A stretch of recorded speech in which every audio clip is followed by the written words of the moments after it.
Okay, stop me if you've heard this one before. Chicago violence, gangsters, corruption. You're immediately thinking of Al Capone, right? You're thinking of the Roaring Twenties, Tommy guns, and the St. Valentine's Day Massacre. But what if I told you that you've been looking at the wrong timeline? What if I told you that by the time Capone picked up a gun, the real war was already over? We are going back to the year that actually invented the Chicago underworld. We're talking about Chicago's bloodiest year, 1900. And I'm not using that title lightly. This isn't about bootlegging beer. This is about a city literally fighting for its soul in the mud.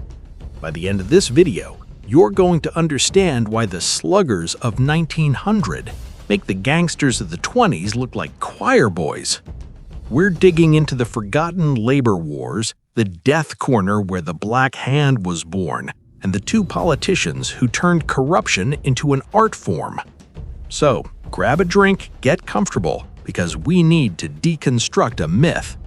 See, history books love the 1920s because it's flashy, it's got jazz, it's got flappers. But 1900? 1900 was visceral. It was the year violence stopped being random and started being industrial. It's a wild ride, and honestly, some of this stuff is so weird you couldn't write it into a movie if you tried. Let's get into it.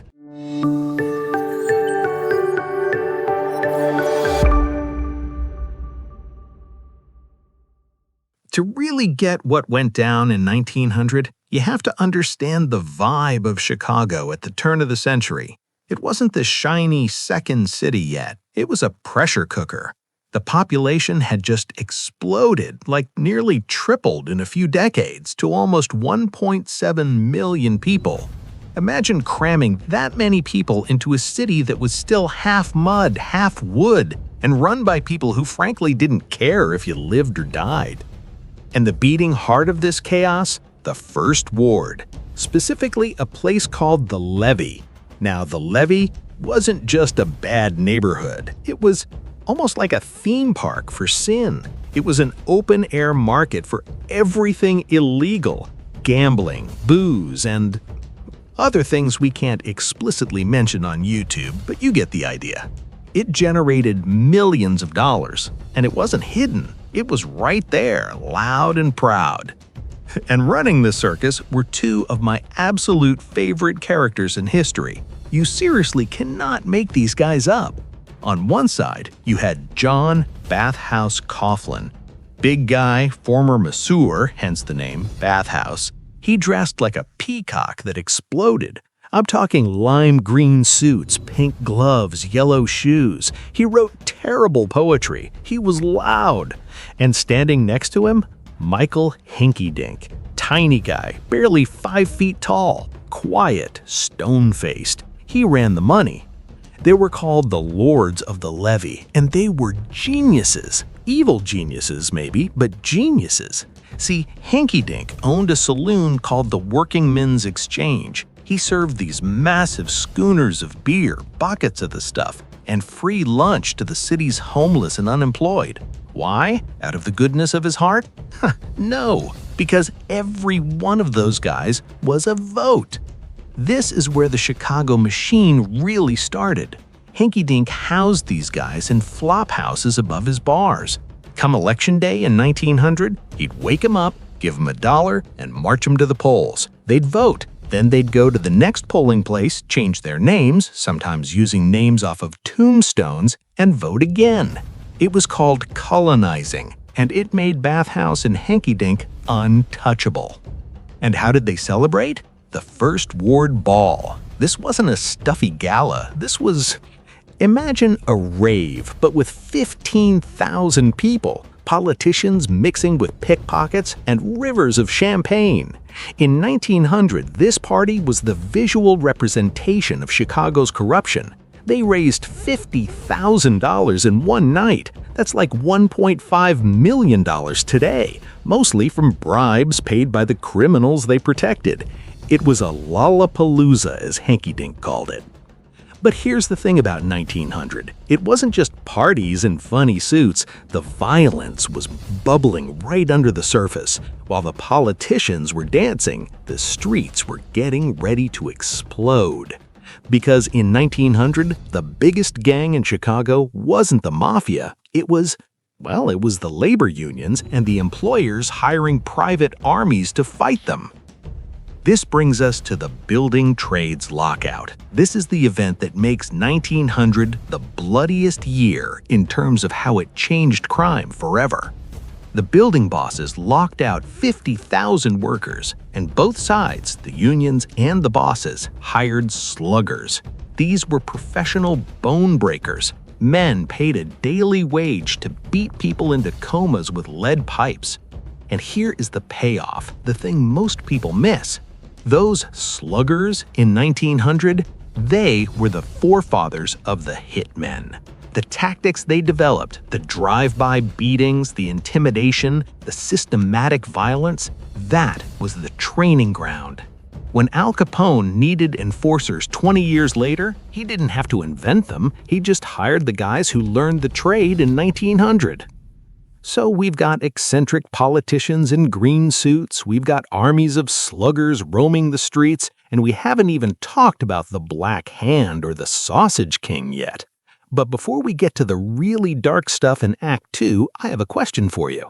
When you think of old Chicago crime, be honest, who is the first person that pops into your head? Is it Capone, Dillinger, or someone else? Drop a name in the comments. I'm willing to bet nobody names the Lords of the Levee, even though they ran the show for 50 years. Let me know down below. All right, let's head over to the near north side, specifically to an intersection that the locals didn't call by its street names. They called it Death Corner, Milton and Oak Streets. If you walked through here in 1900, you kept your head down and your mouth shut. This was the breeding ground for something terrifyingly new in America, the Black Hand. Now, a quick correction. The Black Hand, or La Mano Nera, wasn't a gang. It wasn't an organization like the mafia with a boss and a hierarchy. It was a method. It was a technique. You'd get a letter. It would demand $1,000 or $5,000. It would be signed with a drawing of a black hand or a dagger. And if you didn't pay, boom, your grocery store gets bombed, or your child gets kidnapped.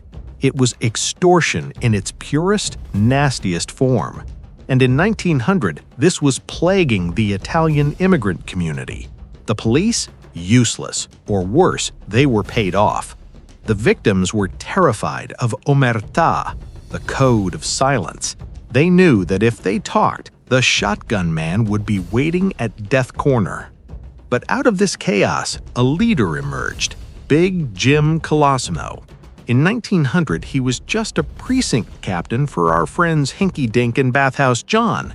He started as a street sweeper, but he organized the sweepers, got the votes, and soon he was collecting the tribute from the brothels.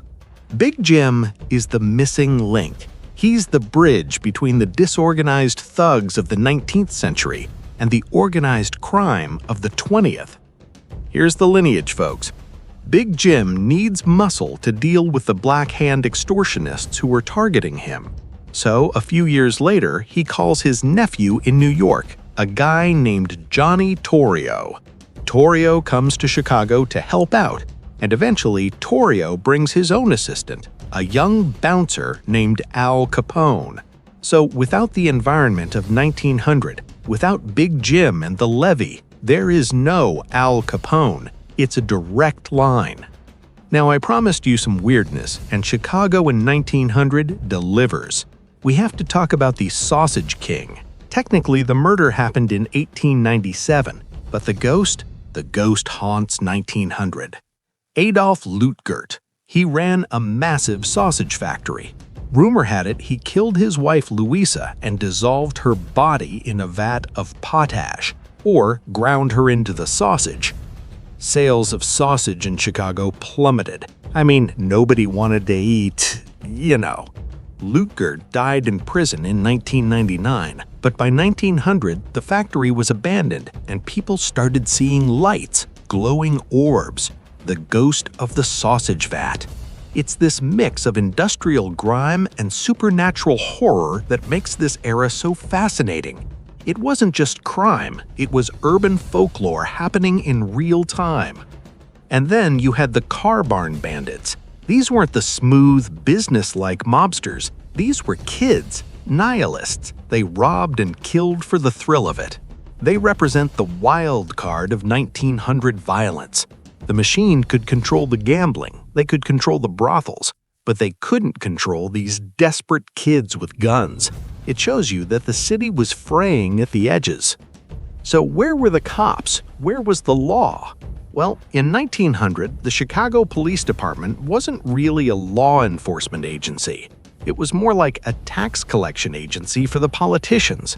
You paid for your badge, you paid for your promotion, and then you collected graft from the saloons and passed a cut up the chain.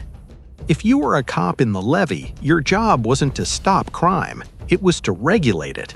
You made sure the brothels paid their licensing fee, which was just a bribe. It was bureaucratic. That's the unique angle here. It wasn't lawlessness. It was a different kind of law, the law of the dollar. And if a reformer tried to change it, they got piperized, Chicago slang for being investigated and pushed out. And the courts? Don't get me started. Homicides in 1900 were overwhelmingly domestic, husbands killing wives, but the conviction rate was laughably low.